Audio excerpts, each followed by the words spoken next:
If Ramya needs 9 lakhs after 10 years, how much should she invest now in a bank pays 20% simple interest? 10 ஆண்டிற்கு பிறகு ரம்யாவிற்கு 9 லட்சம் தேவைப்படுகிறது எனில் ஆண்டிற்கு 20% தனி வட்டி அளிக்கும் வங்கியில் ரம்யா எவ்வளவு அசலாக செலுத்த வேண்டும்? என்ன கொடுத்துருக்காங்கன்னா 10 வருடத்துக்கு 10 ஆண்டிற்கு அப்புறம் ரம்யாவுக்கு எவ்வளோ வேணுமா? 9 லட்சம் தேவைப்படுது எனில் ஆண்டிற்கு எவ்வளோ சதவீதம் தனி வட்டி அளிக்கிறாங்களா? ஒரு வருஷத்துக்கு 20% தனி வட்டி அளிக்கிறாங்க ஒரு வங்கியில்.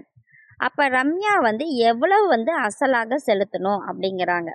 அப்போ இங்கே கொடுத்துருக்கிறது என்னன்னா அமௌண்ட்டு, இவ்வளோ அமௌண்ட் அவங்களுக்கு தேவைப்படுது அப்படிங்கும் போது இப்போ இதில் கண்டிப்பாக ஒரு அமௌண்ட்டுன்னா அப்போ அமௌண்ட்டு இப்போ அசல் ப்ளஸ் வட்டி தொகை எல்லாம் சேர்த்தனா தான் இங்கே 9 லட்சம் கிடைக்கும்.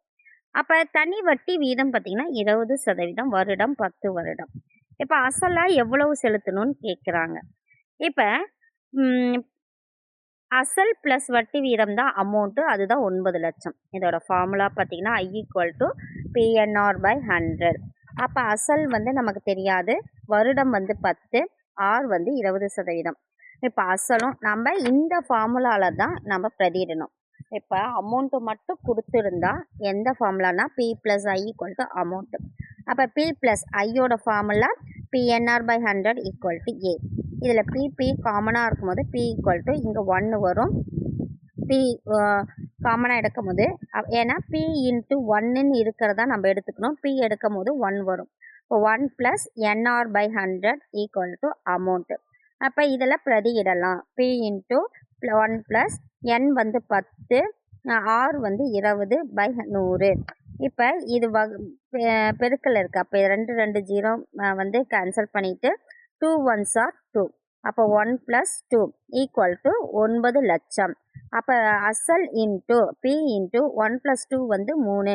3 = 9 லட்சம்.